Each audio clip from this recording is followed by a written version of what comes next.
नमस्कार, जय श्री राम। मैं हूँ मनीष वैष्णव, आप सभी का मित्र, भाई, बंधु।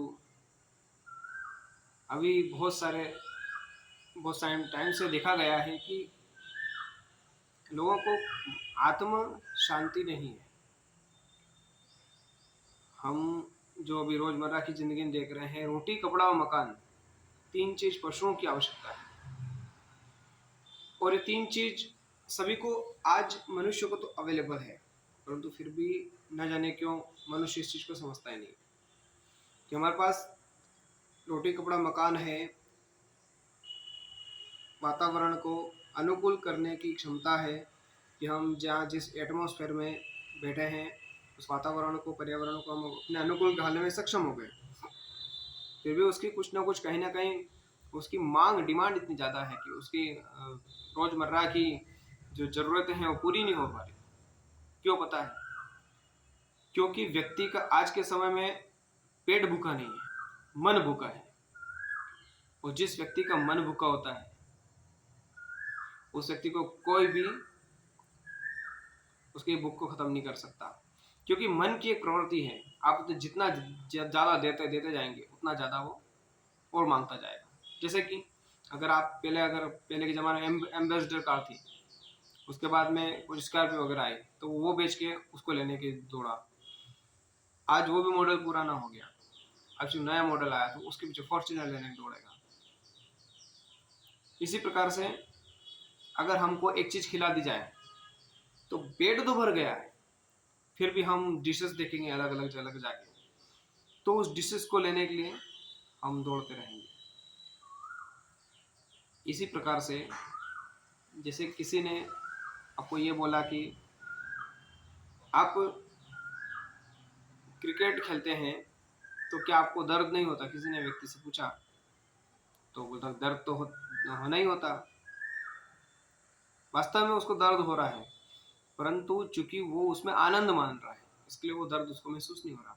जबकि हम यदि बस में चढ़ेंगे तो हमको भले 10 किलोमीटर जाना है, हम इधर उधर सीट टटोलेंगे, हम मुझे बैठना मिल जाए, बैठना मिल जाए, बैठना है। वही व्यक्ति जो एक गेंद के पीछे पूरे दिन घूम रहा है, और वही व्यक्ति एक 10 मिनट में बस में चढ़ने पर भी सीट ढूंढ रहा है। क्यों पता है? क्योंकि उसके मन की स्थिति ऐसी है।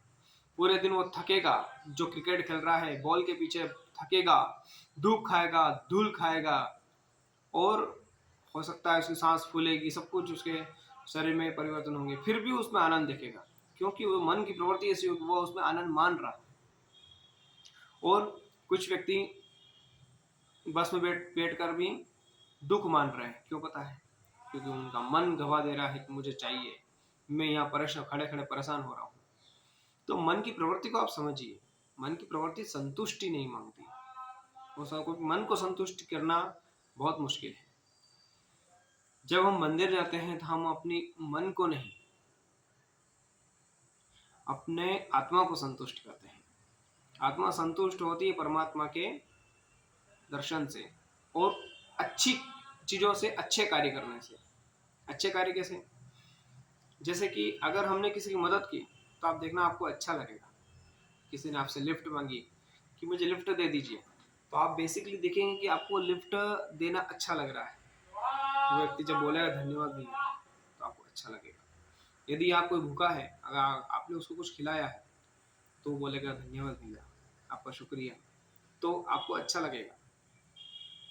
इसके अपोजिट, यदि आप किसी को गाली देते हैं या गुस्सा करते हैं, सामने वाला आपने क्रोध किया, तो कहीं ना कहीं आपके मन में एक जलन रहेगी। क्यों रहेगी पता है? क्योंकि मन और आत्मा का डायरेक्ट संबंध है। आत्मा अच्छे कार्य करने से खुश होता है, परंतु मन, अच्छा या बुरा कुछ भी हो, जो उसको अच्छा लग गया उसको करने से खुश हो रहा है। शायद सामने वाले को अच्छा लग रहा या बुरा लग रहा, उसका दिल जल रहा है, नुकसान हो रहा, उससे कोई मतलब नहीं। तो आज इस कलयुग में भगवान नारायण ने अपना नाम सत्य नारायण की व्रत कथा का बहुत महत्व होता है। सत्यनारायण व्रत कथा क्यों?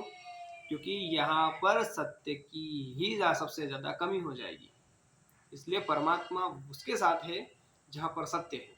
हो सकता है सत्य परेशान होता है, हो सकता है आज के समय सत्य को विजय भी ना मिले, परंतु कहीं ना कहीं जाकर वो सत्य उसको टॉप लेवल कर लेकर जाएगा।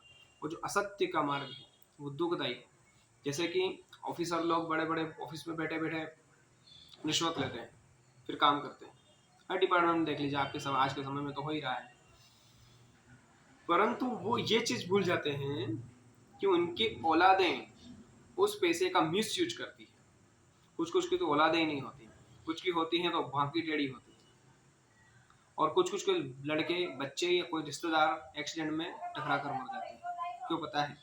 क्योंकि भगवान भी जानता है कि जिसका पैसा है उस पर उसकी हाय लगी हुई है। तो मन को संतुष्ट करने के लिए हम सब उल्टे सीधे कार्य करते हैं। ये एग्जाम्पल समझिए, मन, आप जीतना चाहते हैं मन से, हर चीज से, कि मैं इसको जीत जाऊं। कैसे? अगर आप देखेंगे तो जब हम भारत विश्व कप हारा, हम घर में बैठे थे, हम एसी में थे, कंफर्ट जोन में थे। पर जैसे हमारे पास खबर आई कि भारत क्रिकेट हार चुका, विश्व कप हार चुका है, तो हम भले एसी में बैठे थे, बहुत कंफर्टेबल थे, फिर भी हमको बहुत दुख हुआ, क्योंकि मन संतुष्ट नहीं था, हारा। हमको उससे कोई ना को हमको पैसा मिलेगा, ना हम वहाँ खेलने जा रहे हैं, परंतु एक श्रेय की कामना थी कि हमारे देश का नाम ऊंचा। तो हमको कंफर्ट जोन में बैठ कर भी हार का अनुभव वहां हुआ, जबकि हम नहीं खेल रहे थे। ऐसे ही ऑस्ट्रेलिया और भारत दोनों के खिलाड़ी कंफर्ट जोन में गए।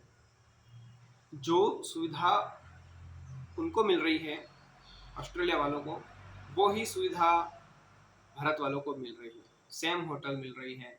वो जब यहाँ आएंगे तो भी सेम उनकी प्रोसेस रहेगी, नौकर चाकर, होटल वोटल, जितना भी उन खाने खर्चा जो भी है, फैसिलिटीज सब मिलेगी उनको। परंतु ऑस्ट्रेलिया वाले खुश हैं, पर भारत वाले हारे हुए हैं। सब कुछ है, उसके बावजूद भी क्यों? क्योंकि व्यक्ति जीतना चाहता है, जीतना चाहता है, पर वो समझ में वो बाहर ही जीतना चाहता है। बाहर उनको पता नहीं है कि ये एक चीज जीत जाएंगे तो दूसरी चीज वापस खड़ी है जीतने के लिए। कैसे? इस चीज को आप ऐसे समझिए, मन की दौड़ को समझिए। अगर हमने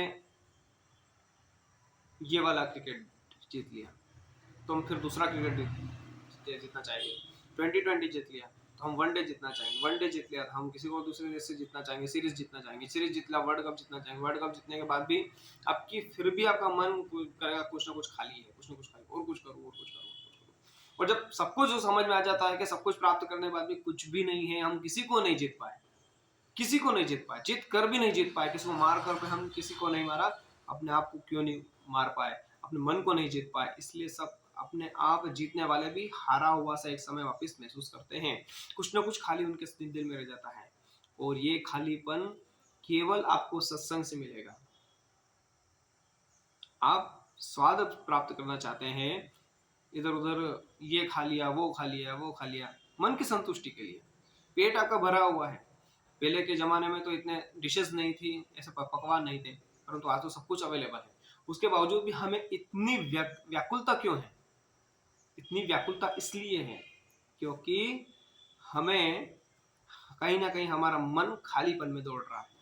मन में खालीपन है, वो खालीपन जब तब तक खत्म नहीं होगा जब तक आप अच्छे कार्य में नहीं जाएंगे, जब तक आप अपना रिश्ता अपने भगवान से नहीं लगाएंगे, नहीं जोड़ेंगे, अपने भगवान को और अपने रिश्ते को शाश्वत नहीं मानेंगे, जब तक उसकी जानकारी नहीं होगी, तब तक आप धीरे धीरे धीरे धीरे कटते जाएंगे। और जैसे आपको मालूम पड़ा कि इस संसार में सबका भोक्ता, सभी चीजों को भोगने वाला केवल परमात्मा है, हम तो केवल निमित्त मात्र है। तो आपको देखना, आज बहुत सारे साधु हैं जो इलेक्ट्रिसिटी का यूज नहीं करते, भयंकर गर्मी में भी जहाँ 47 का पारा चला गया वहां पर भी वे पंखे का और कूलर का यूज नहीं करते हैं, एसी का यूज नहीं करते हैं। जैसा भगवान ने दिया उसमें सोते हैं। आज रात में भले वज्र काटे या नहीं काटे, फिर भी वो ओढ़ के सो जाते हैं। ये सब 12 बजे बाद आराम से शांति होती है, ठंडा होता है माहौल, तो उसमें आपको सर्वाइव करते हैं। 6 बजे बाद बहुत सारे साधु संत पानी भी नहीं पीते हैं, और हम पूरी रात चलते हैं। हम कंफर्ट जोन में है, फिर भी हमको शांति नहीं है, फिर भी वो शांति का अनुभव कर रहे हैं, क्योंकि उन्होंने अपना और रिश्ता परमात्मा से संबंध जान लिया है, मान लिया है। इसलिए कहीं ना कहीं हम दूसरों को जीतना चाहते हैं। दूसरों को जीतना छोड़िए, अपने मन को देखिए। अपना आगे यदि आपका मन जीता गया तो आप सब कुछ जीत लोगे। यदि आपने बुद्ध का भी एक प्रसंग आता है, आवे का भी ऐसा प्रसंग आता है, किसी ने उनको बोल गालियाँ चिल्लाई, उन्होंने उनकी एक्सेप्ट ही नहीं की, तो वो गालियाँ उसी के पास रह गई। किसी ने पूछा आपने जवाब क्यों नहीं दिया, तो मैं जवाब देता मतलब मैंने एक्सेप्ट कर लिया, मैंने जवाब ही नहीं दिया मतलब वो उसके पास रह गया। ये मन की प्रवृत्ति है, इसको समझिए। मन कभी भी आपको अच्छी जगह नहीं ले जाएगा, भटकाएगा, पर बुद्धि उसको बोलते हैं कि यदि आप अच्छे और बुरे का विवेक करते हैं, जैसे आपको क्या खाना है क्या नहीं खाना है, आप पाउच खाने से, जो गुटखा विमल गुटखा वगैरह जो भी कुछ है वो खाने से, मिराज खाते हैं कुछ लोग, तो वो खाने से अब उसमें कोई स्वाद नहीं है, कोई मजा नहीं, आनंद नहीं, पर वो आनंद आपका मन बोल रहा है कि इसमें आनंद है। एक बार खा लिया, फिर चौंका, फिर थूक दिया, फिर मन किया और खाओ। भाई रोटी खाना तो एक रिक्वायरमेंट है, क्योंकि उससे शरीर को तुष्टि पुष्टि मिलती है, पर तंबाकू खाने से तुष्टि मिल रही है, पुष्टि नहीं मिल रही। और तो और जो लार जो आपके जो बन रही है ना, उसको आपके शरीर को जरूरत है, वो आप मुंह में निकाल निकाल के वापस बाहर फेंक रहे हो, तो पचा हुआ अन्न जो पचना चाहिए, जो कीटाणु उसके खत्म होने चाहिए, जो सलाइवा होता है वो पेट में गया ही नहीं, आपका थूक गया ही नहीं, तो सलाइवा अपने अच्छे तरीके से पचा ही नहीं पाएगा आपके भोजन को, तो कहीं ना कहीं वो आपको दुख दे रहा है। मन को संतुष्ट करने चक्कर में आप अपने शरीर को तोड़ मरोड़ रहे हो, आपके शरीर से के साथ खिलवाड़ कर रहे हो, ये खा लिया, वो खा लिया, ये कर लिया, वो कर लिया, अच्छे बुरे सब काम कर लिए, तो धर्म भी बिगड़ा है। धर्म मतलब शरीर का धर्म भी बिगड़ा है, और आपका आध्यात्मिक धर्म भी बिगड़ा है। प्रकृति कहीं ना कहीं आपसे दूषित हो रही है। एक व्यक्ति जन्म लेता है तो कितने ऊपर नीचे काम करता है, उल्टे काम करता है, वस्त्र धोने के लिए कितने उल्टे काम करेगा, मकान बनाए कितने उल्टे काम करेगा, केवल इसी चीज के लिए कि मन की संतुष्टि के लिए। मैंने कई अब भी बड़े बड़े दिग्गज, बहुत सारे बड़े बड़े मल्टी बिलियन ट्रिलियन के जो बड़े उद्योगपति हैं, बड़े बड़े लोग हैं, पैसे वाले हैं, वो भी इतनी बड़ी बड़ी बिल्डिंगों को छोड़कर आश्रमों में चले गए रहने के लिए, कि शांति नहीं है वहां पर। शांति तो उन आश्रमों में है जहाँ पर साधु संत निवास करते हैं, जहाँ सत्संग करते हैं, जहाँ भगवान की बातें करते हैं। बहुत सारे लोग साधु संतों को एक्सटर्नली पैसा देते हैं, तो बोलते हैं कि आप हम जब जहाँ आपको लगे ऐसे अच्छे प्राकृतिक सौंदर्य के वहाँ पर जाकर प्रवचन कीजिए, और हमें श्रीमद् भागवत सुनाइए, हमको राम कथा सुनाइए, हमको कृष्ण कथा सुनाइए, हमको हनुमान जी की कथा सुनाइए, हमको भगवान शिव जी के महिमा का वर्णन कीजिए। तो क्यों कर रहे हैं? क्योंकि कहीं ना कहीं उनके मन में इतना पैसा होने के बावजूद सारी सुख सुविधाएं उनके पास हैं विश्व के सारे, फिर भारत में आ रहे हैं और ऐसे वन में जा रहे हैं और शांति ढूंढ रहे हैं, प्रकृति में जाकर भगवान की कथा सुन रहे हैं। क्यों सुन रहे हैं पता है? क्योंकि मन संतुष्ट उनसे नहीं होगा, मन की संतुष्टि परमात्मा के पास जाने से होगी। आइए इस सेशन को अभी यहीं पर विराम करते हैं, आगे और किसी अच्छे वीडियो के साथ में हम मिलेंगे। आप कमेंट बॉक्स में मुझे कमेंट कर सकते हैं, कोई प्रश्न यदि आपका हो तो पूछ सकते हैं। इसी साथ में नमस्कार।